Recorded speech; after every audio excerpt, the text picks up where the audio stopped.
Christmas is all about tradition. Part of what makes it a reassuring time, a comforting and restorative time, is how so much is familiar every year.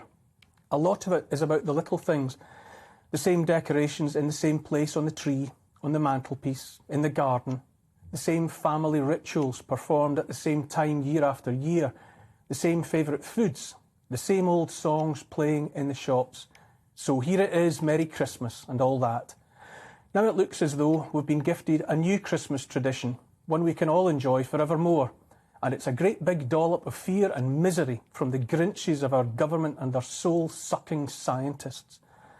If you listen carefully, you can hear the voices of the not-too-distant future. Can we start the circuit breaker lockdown tonight, Daddy? No, Tiny Tim. You know we can't just start our own circuit breaker. That wouldn't be right. Or Christmassy, now would it? We all have to lock down at exactly the same time, otherwise the economy might recover, and we can't have that. The dear leaders went to a lot of trouble to crash the economy and do away with the pound. Imagine if we had to give up our universal basic income and go back to working for a living. But when then, Daddy? I want to lock the front door and hide the key until spring, like we always do. 'Twas the night before Christmas, and all through the country, not a creature was stirring because of COVID.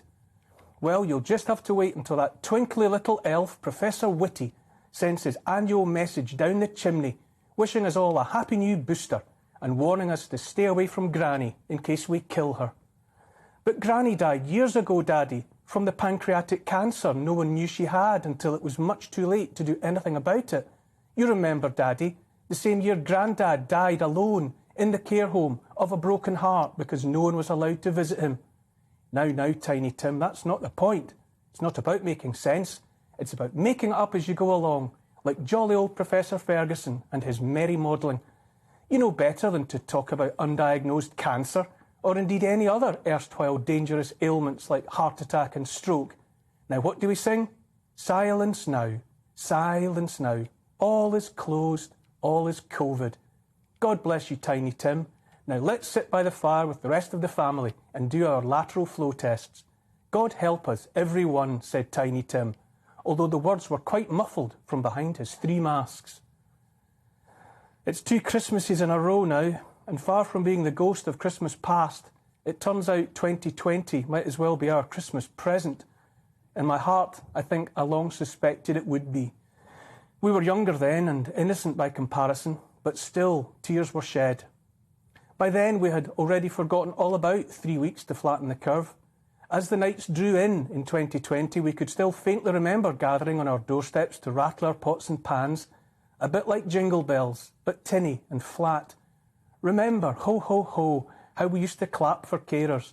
Soon it will be time to sack lots of those naughty little helpers for not taking their medicine.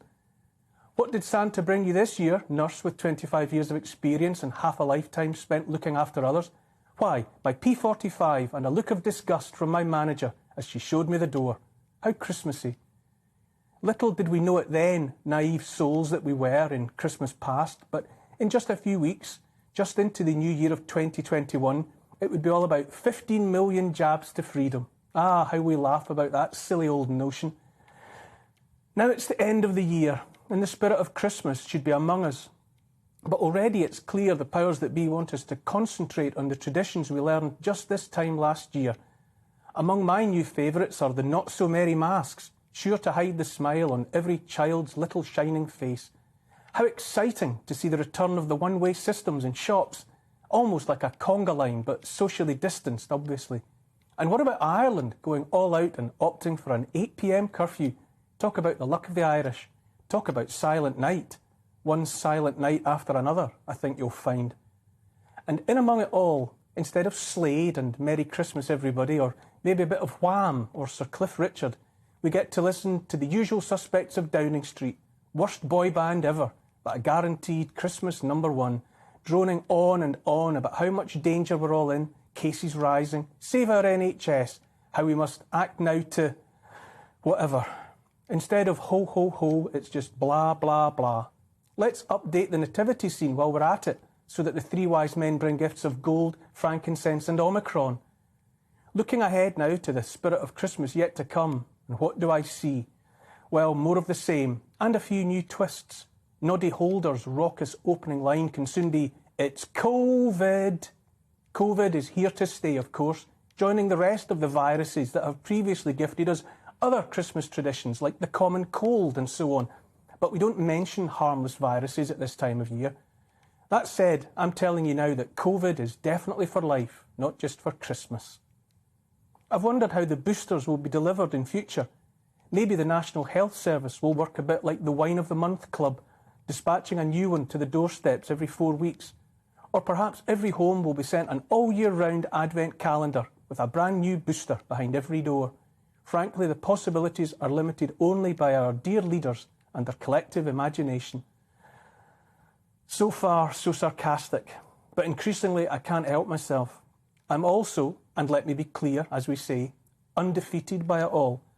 Underneath it all, like the slumbering bulbs of snowdrops and crocuses waiting out the cold and ready to burst forth when the time is right, is the certainty that all of this must end, will end, and that it will end at precisely the moment enough of us simply say, it's over. A few weeks ago, I saw an excellent meme on social media. It had Scrooge, as played by Alistair Sim in the classic version of A Christmas Carol, leaning out of his window on Christmas morning and shouting to a passing child, "You boy, what variant is this?" I laughed at how perfectly it summed up the ridiculousness of the point at which we have arrived on account of Sage and Independent Sage and Professor Neil Ferguson and Chris Whitty and what's-his-name Van Tam and Boris Johnson and the rest of what I consider to be the absolute worst troupe of carol singers ever. But underneath the laughter, there is truth. A Christmas Carol is a story about redemption and a new beginning.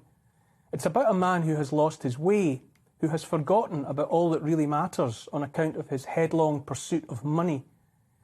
Lucky for him, in spite of all his mistakes, all the hurt he has turned a blind eye to, a deaf ear, he has one last chance at a fresh start. The moment that seems to affect him as much as any is when the spirit of Christmas present reveals, hidden within the folds of his cloak, the desperate, wraith-like children that are ignorance and want. Like too many other wealthy men, he has overlooked ignorance and want. But as the Spirit tells him, they're always with us. What other broken figures might be standing alongside those two in the years ahead? Fear, desperation, anger, corruption, hopelessness. Too many to count. After all three spirits have come and gone, one after the other, Scrooge realises his folly and, all in an instant, changes his ways. Rather than looking back and dwelling any longer on past mistakes, he sets out with all possible vigour and optimism to make sure that however long he has left in this life, he will enjoy it to the full. Better yet, he will be made happy by giving every ounce of effort to making others happy. I say it's time our leaders and their advisers learned from their mistakes of the past, because their mistakes have been as numerous as snowflakes. The chains they bear are as heavy as those borne by Jacob Marley. Traditions last because they're good and do us good. I have no plans to make lockdowns, masks or any other forms of restrictions part of my Christmas yet to come, far less my Christmas present. Me and mine will stay faithful to the old traditions and will be happy. Before Christmas there is Advent. Advent means the arrival, the anticipated arrival of salvation. There is coming, and right soon, a day when all of this trouble is behind us and we will still be here.